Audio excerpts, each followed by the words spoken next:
Hello and welcome to Nutmeg's Investor Update for September. I'm Lisa Kaplan, Head of Financial Advice at Nutmeg. This month, Sean Port, our Chief Investment Officer, is on holiday, so I'm joined by Brad Holland, who is our Director of Investment Strategy. Hello, Brad. Hi, Lisa. Brad, the markets were a lot calmer in July than they were in June, but August can sometimes be a funny month. How have the markets been behaving? Yes, well, I wouldn't use the word calm to describe the environment during August. August can be, as you say, a difficult month due to the fact that most of the market is away on holidays enjoying the summer. That reduces liquidity and therefore exaggerates any volatility that comes along. And there was volatility during August. We saw a dichotomy of equity market performances. The US made all-time highs, whereas China, for example, made new lows for the year. The UK market had a very bad month, down 3.5%, having had a decent few months up until that point in time. The reason for that was largely due to some bank underperformances, problems with Turkish banks, Italian banks, affected all European banks, not just the UK banks, but also some poor news on tobacco stocks hurt the UK market. And meanwhile, the currencies also took part in this dichotomy of performances. The dollar, the US dollar, had a very good month, whereas emerging market currencies really performed very poorly. Chiefly amongst those declines were Turkey, Russia, Argentina and Brazil. Emerging markets had a very difficult August. And how has politics been playing into all this?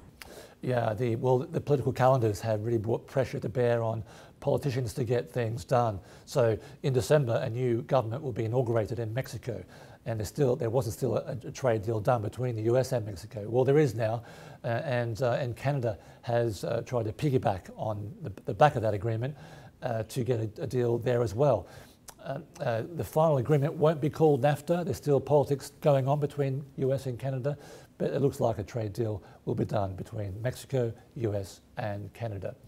On the Brexit front, there's good news there, at least some more flexibility from the EU side, showing that they're willing probably to do some kind of deal.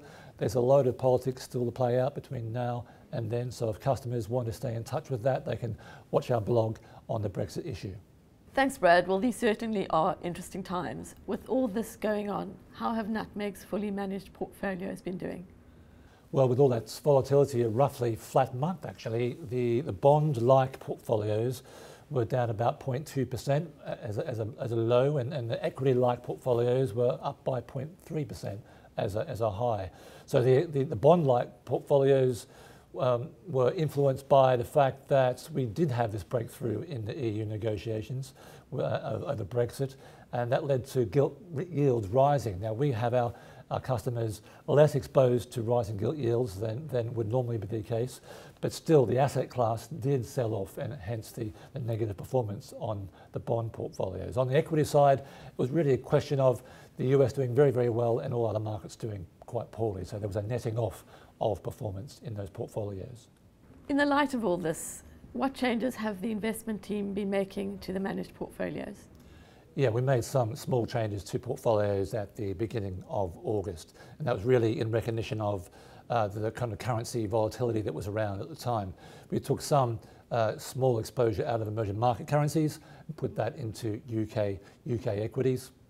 And we also took the opportunity to take some small exposure out of mid-cap UK companies to put into large-cap UK companies. And again, that's really in recognition of the fact that larger companies, UK, are global, and they're better equipped to cope with currency weakness. Thanks, Brad. This month, our customer question comes from Perfectly Frank via Twitter. He's asked, what are the pros and cons of splitting investments across various risk groups and pots? Well, I guess, Lisa, that's really a question that you are better qualified to answer than me. But from my perspective, I guess I'd say there are some reasons why they would want to have different pots. If they have different objectives with different time horizons, for example, that might require them to have different pots and different risk buckets for those objectives. But it might be the case also that they just like to use different pots to organise themselves financially. They might like to compartmentalize different objectives in that way. And so here at Nutmeg, we don't charge to have extra pots. We don't charge to change risk levels within those pots. And so we're doing all that we can to partner with our customers to help them to organize themselves whichever way they'd like to organise themselves. What's your take on that? I agree with you. I think people shouldn't have different risk levels for the same sort of objectives. That's really second guessing what the investment team does, because you manage different risk levels within their portfolios. You have different sorts of assets within the portfolios. So why second guess what you're doing for them anyway? Yeah, that's a good point. Thanks, Brad, for the update, and thank you for joining us this month.